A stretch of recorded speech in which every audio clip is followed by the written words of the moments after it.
I am Joseph Frankenstein's child, after a fashion. Each of these parts have a different mother and father, but he assembled me. I was born in a charnel house in Prague 8 years ago. I remember it as yesterday.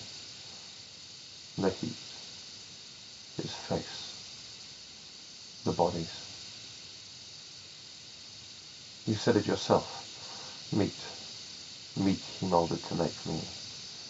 An abattoir, and me its fruit, its marvellous boy.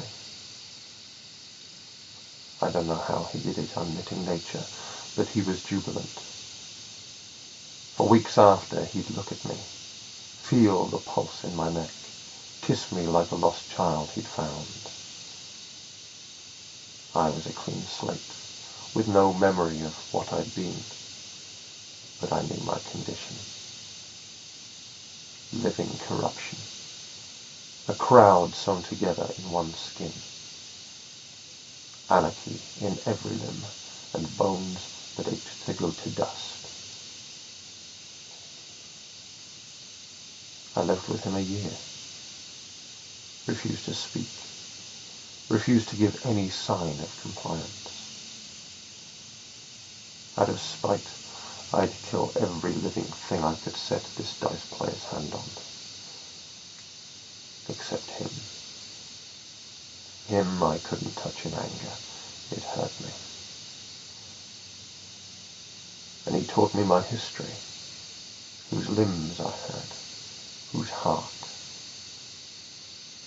And the more I learned, the more I loathed myself.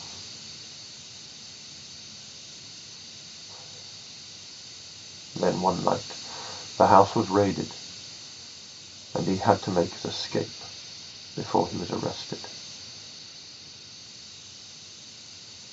I killed the men who tried to manacle me and went out into the world. Now I had to learn to be human again, or be alone. I watched from the borders, the etiquette, the gloss of life, how to resemble a natural man. And when I thought I could pass for a living soul, I went back to Prague and picked up his trail. I followed him for 5 years, across 3 continents, faithful as only a son can be who longs to see his father's face. Sons are always like their fathers, no matter how deep the resemblance is buried. I wanted to look on his face once more, know the miseries I'd inherit, then kill him.